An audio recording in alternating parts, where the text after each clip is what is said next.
Hi guys, it's Trig and welcome to the Last Man build for Skyrim. I'll go straight into the background of this character, which is very important to this build. He was leading a group of Stormcloak soldiers to fight a group of Thalmor and Imperials, as they discovered that they were going to ambush Ulfric Stormcloak. He killed most of the Thalmor until he was shot through the shoulder by a crossbow, causing him to drop his sword. He continued using only a special shield known as Spellbreaker, but he was eventually overpowered by the endless waves of soldiers. He was the only survivor of his group of soldiers, and after escaping his execution, he discovered the locations of his gear and retrieves it all. His armor, however, had been melted down, so he went in search for the armor of the Conqueror. After he had this, he needed to find one final piece of missing gear, his crossbow. This is an ancient Nordic crossbow. After he had all his equipment, he helped to lead Ulfric to victory in the civil war in Skyrim. During this, he discovers he is Dragonborn, and it's a great honour to him after all he's been through. He continues to lead the companions, join the Dawn Guard, and destroy the Dark Brotherhood. So this build is heavily focused upon the equipment the character uses. He uses the Sword of Nameless Light, which is a mod. He uses Spellbreaker, which you need to do a Daedric quest for, which is actually quite enjoyable. The shield is very powerful and it looks pretty cool with this build. And I used the Faction Crossbow mod also for the Nordic crossbow.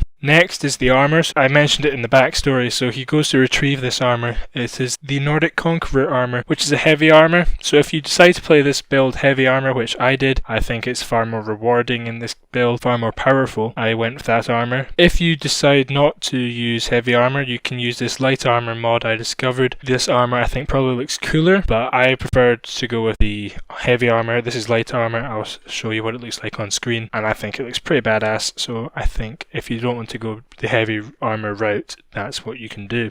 So the skills he uses is block, one-handed, archery, and heavy armor or light armor. The stat spread is 0 in magicka because you don't use magic at all, 2 in health, and 1 in stamina until it's about 200. I can't give you any information on the perks again, as I used the Ordinator perk overhaul and just experimented with all of the heavy armor perks because I just wanted to see how powerful they were. With the Ordinator perk, heavy armor tree, you can make a very powerful build. All the other mods used can be found in my immersive mods for all builds video, which I will link down below. That's all to the build. Hope you've enjoyed. If so, please leave a rating, comment, and subscribe for more. Thanks guys, and goodbye.